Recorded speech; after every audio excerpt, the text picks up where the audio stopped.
గత ప్రభుత్వం విషయంలో కూడా మేము ఏం మాట్లాడుతున్నాం అంటే they never have respect for the traditions and ధర్మ ఆఫ్ దిస్ ల్యాండ్. అది చాలా ఆబ్వియస్గా చాలా మనకు తెలుస్తూ ఉంది. దాంట్లో భాగంగానే వీళ్ళు అదే చేశారు. చూసి ఈరోజు మాట్లాడి క్షమాపణ అడగకుండా తప్పు జరిగిపోయింది.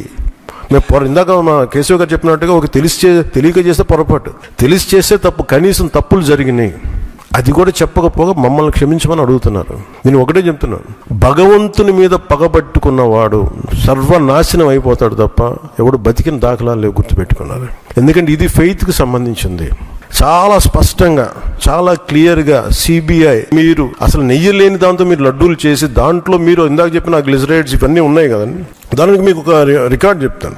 2019 నుంచి 2025 వరకు మీకు కనీసం ఒక నువ్వుల నూనె 180 రూపాయల నుంచి 268 రూపాయలు ఉండేది కనీసం 26కి ఈ రోజుకి. సో వీళ్ళు సప్లై చేసే కాడికి మామూలు బజార్లో దొరికే ఒక నెయ్యి కనీసం 420 రూపాయలు కిలో. 2019 460 రూపాయలు, 2020 21కి 500 రూపాయలు. అలాంటి నెయ్యి వీళ్ళు ఒక్కళ్ళకి ఒకరికి 319 రూపాయలు ఒకటి, 329 రూపాయలు ఒకటి, ఇవన్నీ కూర్చోబెట్టి ఈ నెయ్యిని సప్లై చేస్తారు. దీన్ని బట్టి మనకు అర్థం, దీన్ని బట్టి బేసిక్ ఒక హౌస్ వైఫ్ చెప్పగలరు, ఒక గృహిణి చెప్పగలరు ఇది ఎంత కల్తీ జరిగిందనేది.